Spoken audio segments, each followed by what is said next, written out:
Guys, రీసెంట్గా ETV విన్లో సమ్మేళనం అనే వెబ్ సిరీస్ అయితే స్ట్రీమ్ అవుతుంది కదా. అయితే నేను ఆ సిరీస్ని జస్ట్ ఇప్పుడే చూడడం అయితే జరిగిందండి. సో ఈ వీడియోలో మనం ఏంటంటే అసలు ఆ సిరీస్ ఎలా ఉంది ఏంటి అనేది డిస్కస్ చేద్దాం, ఓకేనా. అయితే ఇక్కడ ఫస్ట్ ఆఫ్ ఆల్ ఈ సిరీస్లో స్పాయిలర్స్ లేకుండా బేసిక్గా స్టోరీ లైన్ ఏంటంటే గైస్, శ్రేయ, రాహుల్, అర్జున్ అనే ముగ్గురు ఫ్రెండ్స్ అయితే ఉంటారన్నమాట. అయితే ఇక్కడ ఏంటంటే ఈ ముగ్గురు ఫ్రెండ్స్ లైఫ్లోకి మేఘన అనే అమ్మాయి ఎంట్రీ ఇచ్చిన తర్వాత అసలు ఏం జరిగింది ఏంటి అనేది మనమైతే ఈ మూవీలో ఈ సిరీస్లో చూడాల్సి ఉంటుంది. సో మొత్తానికి అర్థమైంది కదా స్టోరీ లైన్ ఏంటి అనేది.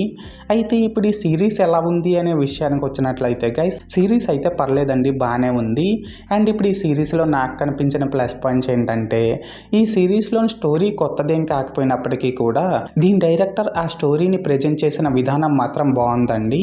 దీనికి తోడు ఒక new years friendship and love story మీద రన్ అయ్యే ఈ సిరీస్లో దీని డైరెక్టర్ ఏమో ప్రతి క్యారెక్టర్ని కూడా చాలా బాగా డిజైన్ చేసుకున్నాడన్నమాట. అండ్ ఇందులో యాక్ట్ చేసిన యాక్టర్స్ అందరూ కూడా వాళ్ళ క్యారెక్టర్స్కి తగ్గట్టు బాగానే పెర్ఫామ్ చేశారు. అండ్ వాళ్ళు చెప్పే డైలాగ్స్ కూడా చాలా బాగున్నాయి. లాస్ట్గా ఏంటంటే ఈ సిరీస్లో cinematography, production values, BGM, editing work ఇవన్నీ కూడా బాగానే ఉన్నాయి.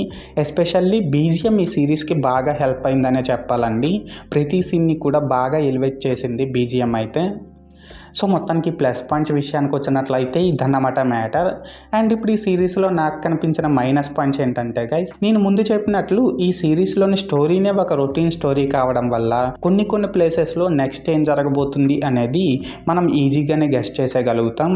దీనికి తోడు ఇందులో కొన్ని ప్లేసెస్లో లాజిక్స్ పెద్దగా లేకపోవడం అండ్ సినిమాటిక్ లిబర్టీని కూడా ఎక్కువగా తీసుకోవడం వల్ల మనం ఆ సీన్స్కి పెద్దగా కనెక్ట్ అవ్వలేమనే చెప్పాలి.